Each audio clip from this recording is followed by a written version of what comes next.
Hey, and welcome to our mortgage update for this month. I'm here with Robert Courts, the mortgage professor. Robert, tell us a little bit about your background and how long you've been in the mortgage business. Thank you, Crash. I've been lending in Raleigh for over 3 decades. I started when I was 12. No, seriously, started as a very young man out of school.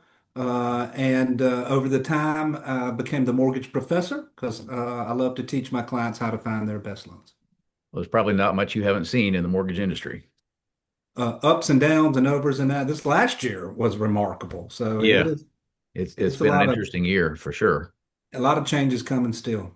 So for people that don't understand mortgages, that a lot of people have had a mortgage, they pay a mortgage, but they don't really understand the typical factors that influence mortgage rates. Could you tell us kind of briefly what normal factors usually influence mortgage rates, and then what not normal factors, like one going on right now, can also influence those?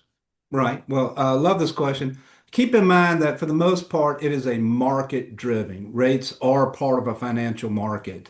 What this means is that almost all the mortgages are eventually bundled and sold as a big financial product called a mortgage-backed security.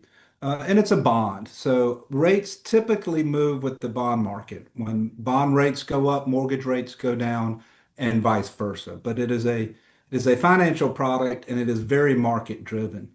Um, that being said, there are a lot of factors that can affect it outside of the way it's structured like that. For example, we often hear the Fed is going to lower rates or the Fed is going to raise rates.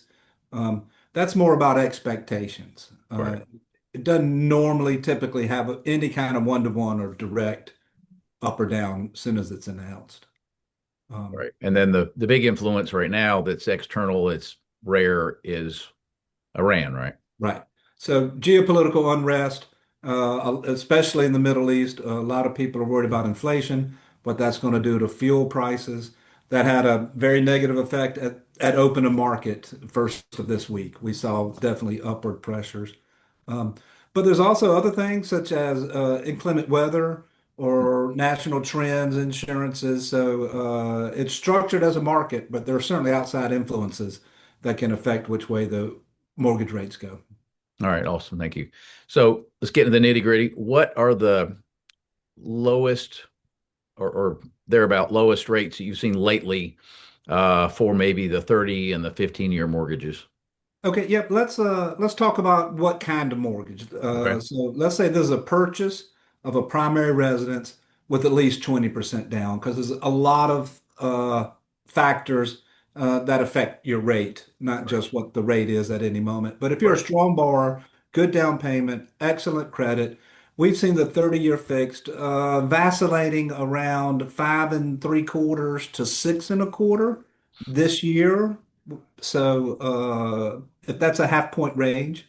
And then typically your 15-year mortgage is going to be better by about 3/8 to a half, just because it's a shorter term.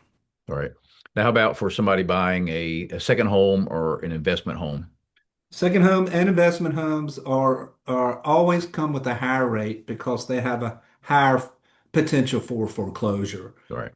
People who have a primary and other houses, you pay for the roof above your head before you pay for the others. So uh, again, depending on the down payment, they may vary by another quarter to a half percent higher. Okay. So not a huge difference. No. Gotcha. Okay. And now the futurist question, which is always hard to answer, but I'm sure you have your opinion. Where do you think rates might go just based on the current status of everything over the next 3 to 6 months? Okay. In the that time frame, outside of being in a geopolitical war of any kind, I think they're going to trend downward. I think they were trending down all year. So usually these headline bumps in a rate, as I call them, there's a headline and rates fluctuate. It's a little more complicated than that, but these are typically short-lived. Right. And if we get back to some sort of normal, I feel like the pressure's downward. So I would love to see these get back down to 5.75 or lower.